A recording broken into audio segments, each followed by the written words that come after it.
Sahabat tani, di dalam melakukan proses fermentasi bahan organik, maka tidak lepas dari peran yang namanya bioaktivator. Bioaktivator atau yang dikenal dengan istilah efektif mikroorganisme merupakan kumpulan ragam mikroba jenis tertentu yang berfungsi dalam fermentasi atau perombakan bahan organik sehingga dapat digunakan sebagai nutrisi tambahan bagi tanaman kita. Di dalam video kali ini saya akan nge-review ya sahabat tani salah satu bioaktivator merek IM4 ini ya sahabat tani. Jadi tonton sampai habis ya, insya Allah bermanfaat. Kita intro dulu. Bam!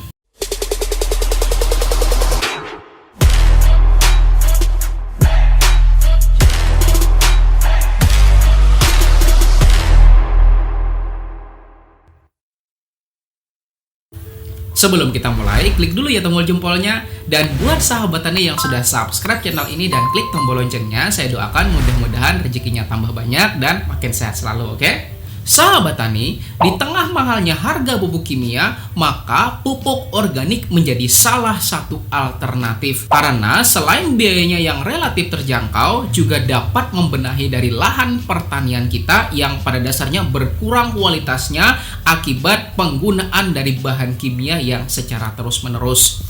Dan lagi juga, hasilnya pun sahabat tani nggak kalah loh bagusnya dengan penggunaan pupuk kimia. Dan kemarin kita sudah bahas pembuatan perangsang tumbuh paling kuat menggunakan bantuan bioaktivator yang IM4 ini ya sahabat tani, yaitu POC plus PGPR ya sahabat tani.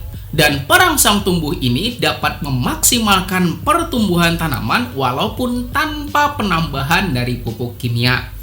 Oke, sekarang ya sahabat tani kita bahas bioaktivatornya ya sahabat tani. Dan yang sedang saya pegang sekarang itu namanya IM4 ya sahabat tani. Bioaktivator ini di daerah saya sini ya sahabat tani saya beli dengan harga Rp22.000 dengan komposisi sebanyak 1 liter atau 1000 ml. IM4 ini diproduksi oleh PT Songgolangit Persada dengan kemasan berwarna kuning yang dikhususkan untuk tanaman. Sebenarnya ya sahabat tani ada lagi loh berbagai varian-varian lain dari IM4. Misalnya IM4 untuk perikanan dengan kemasan berwarna merah muda. Kemudian IM4 untuk pengolahan limbah dan toilet dengan kemasan berwarna biru. Dan yang selanjutnya IM4 untuk peternakan dengan kemasan berwarna coklat. Dan IM4 yang berwarna kuning ini ya sahabat tani dikhususkan untuk tanaman dengan kandungan bakteri fermentasi dari genus Lactobacillus dan Saccharomyces. Dan mari kita bahas satu persatu ya sahabat tani bakterinya. Pertama adalah Lactobacillus. Bicara soal Lactobacillus ya sahabat tani, saya tuh jadi keinget waktu saya kuliah dulu. Dan sering banget ya sahabat tani bikin makanan dan minuman menggunakan bantuan dari Lactobacillus ini. Jadi, Lactobacillus adalah bakteri yang termasuk dalam golongan probiotik atau disebut juga dengan bakteri baik yang dapat mengubah laktosa dan gula menjadi asam laktat. Dan contoh-contoh produk olahan dari Lactobacillus misalnya yogurt ya sahabat tani yang biasa kita minum, misal merek Cimory ya sahabat tani, atau merek yang udah terkenal ya sahabat tani, apa kira-kira yang banyak salesnya? Yakult ya sahabat tani, serta olahan-olahan lainnya misal keju dan lain sebagainya. Dan penelitian menunjukkan bahwa ketika Lactobacillus ini digunakan untuk pertanian, maka Lactobacillus akan menguraikan material-material atau bahan-bahan organik secara lebih baik dan mengubahnya menjadi bahan-bahan yang bernutrisi tinggi. Dan asam laktat yang dihasilkan juga akan mempengaruhi lingkungan sekitar tanaman kita dan dapat mengganggu perkembangan serta pertumbuhan beberapa jenis bakteri yang merugikan tanaman kita. Nah, itu tadi ya sahabat tani tentang Lactobacillus. Dan kemudian bakteri yang selanjutnya yaitu Saccharomyces. Saccharomyces adalah bakteri dari golongan probiotik atau bakteri baik yang dapat mengubah glukosa menjadi alkohol dan CO2 atau yang biasa kita kenal dengan apa kira-kira? Dengan karbon dioksida ya sahabat tani. Dan sahabat tani di sini pernah makan roti kan? Nah, jadi roti sendiri ya sahabat tani merupakan hasil olahan yang proses pembuatannya itu dibantu oleh bakteri Saccharomyces ini.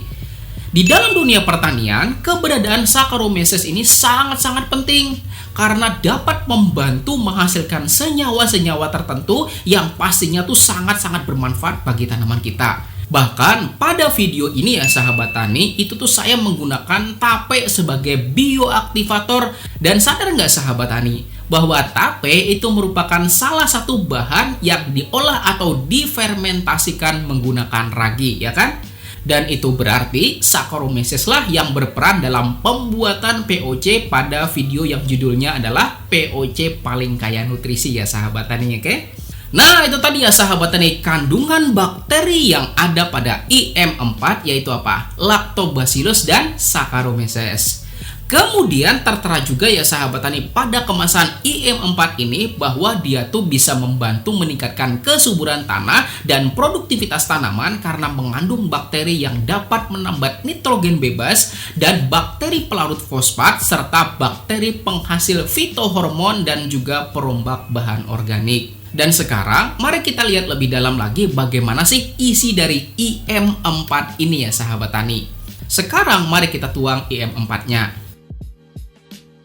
Nah, jadi cairannya tuh berwarna coklat kehitaman ya sahabat tani. Dan aromanya tuh khas banget seperti kecap gula merah gitulah sahabat tani ya. Dan sekarang mari kita bongkar bersama bagaimana sih wujud sebenarnya dari bakteri atau mikroorganisme yang ada pada IM4 ini ya sahabat tani ya.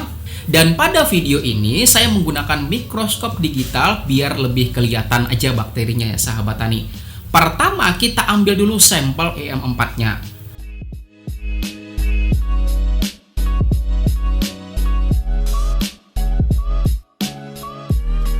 Kemudian kita siapkan preparatnya dan taruh 1 tetes larutan IM4-nya di atas preparat.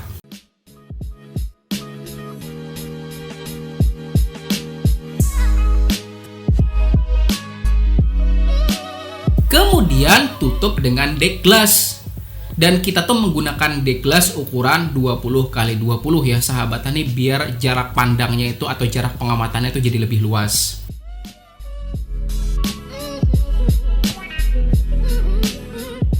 Kemudian taruh pada mikroskop.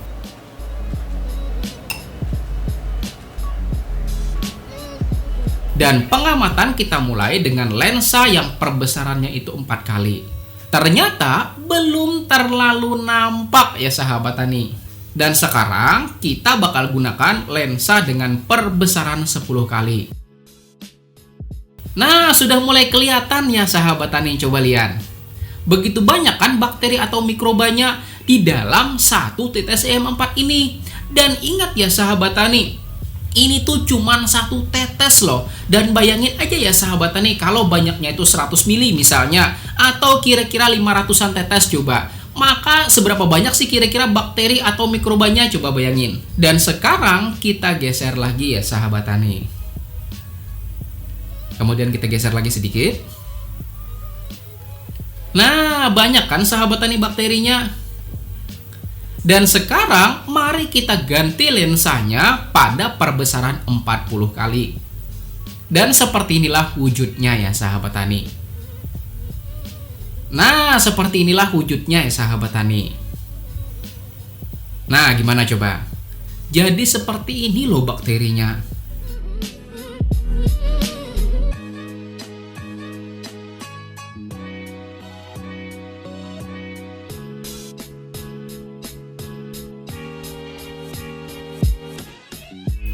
Sekarang kita coba geser lagi sedikit ya. Nah, kita geser lagi ya sahabat tani. Jadi coba bayangin deh, hanya dari 1 tetes loh sahabat tani, ada mungkin kira-kira sampai jutaan loh bakterinya. Dan kebayang nggak kalau seandainya sampai 1000 tetes ya sahabat tani, bakal seberapa banyak coba bakterinya. Nah, kita udah simak bersama ya sahabat tani bagaimana wujud dari bakteri yang ada pada IM4 ini ya sahabat tani. Dan sekarang saya akan tunjukkan bagaimana cara pemakaian dari IM4 ini untuk pembuatan bokasi, baik bokasi padat maupun bokasi cair. Pertama, pembuatan pupuk bokasi padat. Cara pembuatannya yaitu siapkan bahan-bahan organik secara merata. Jadi bahan-bahan organiknya boleh dari sisa-sisa sayuran atau dedaunan, atau bisa juga limbah rumah tangga seperti sayur mayur kah misalnya, atau buah-buahan yang busuk atau udah pada rusak gitu nggak apa-apa ya sahabat tani. Atau Anda tuh juga bisa meniru komposisi yang ada pada video yang ini ya sahabat tani, yaitu 35% eceng gondok, 35% jerami padi, dan 30% kiambang ya sahabat tani, untuk menghasilkan pupuk organik padat yang kaya akan asam humat. Kemudian siramkan IM4 yang telah dicampur dengan gula atau molase serta air ya sahabat tani dengan perbandingan 1:1:50. Maksud perbandingan ini ya sahabat tani, misal kalau Anda tuh pakainya 100 ml IM4, maka molasenya bisa 100 ml, atau kalau Anda tuh pakainya gula merah, maka kira-kira ya sahabat tani 100 gram gula merah dan juga tambahin air sebanyak 5 liter. Dan kemudian siramkan pada bahan organik tadi dan fermentasikan selama 1-2 minggu. Sebagai catatan ya sahabat tani, 1 liter IM4 ini itu cukup untuk pembuatan sampai 1 ton bokasi loh sahabat tani. Dan bokasi ini itu bisa sahabat tani gunakan sebagai pupuk dasar pada lahan pertanian sahabat tani. Kemudian yang kedua adalah pembuatan bokasi cair. Cara pembuatannya yaitu campurkan 1 liter IM4 dengan 1 liter molase, atau kalau sahabat tani nggak ada molase itu bisa pakai 1 kg gula merah dicampur dengan 50 liter air.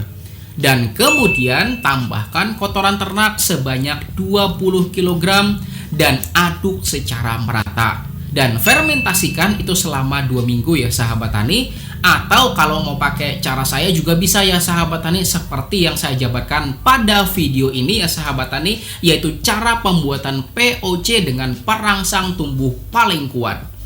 Dan pupuk organik cair ini itu sahabat tani bisa gunakan sebagai pupuk susulan pada tanaman pertanian sahabat tani. Nah gitu tadi ya sahabat tani, review kita tentang bioaktivator IM4, dan mudah-mudahan video ini bermanfaat untuk Anda dan juga teman-teman Anda. Dan ke depan kita tuh bakal belajar bersama bagaimana pembuatan pupuk organik yang lainnya juga ya sahabat tani, serta melakukan pembuatan bioaktivator yang mirip dengan IM4 ini ya sahabat tani, dengan bahan yang mudah didapat. Setuju nggak kira-kira Anda? Makanya buat sahabat tani yang ingin bertanya, itu silahkan di kolom komentar aja ya sahabat tani, biar konsentrasi saya tuh nggak pecah ya sahabat tani, karena centang-centung pesan WA. Dan parahnya lagi ada yang sampai nelpon loh jam 1 malam, coba bayangin.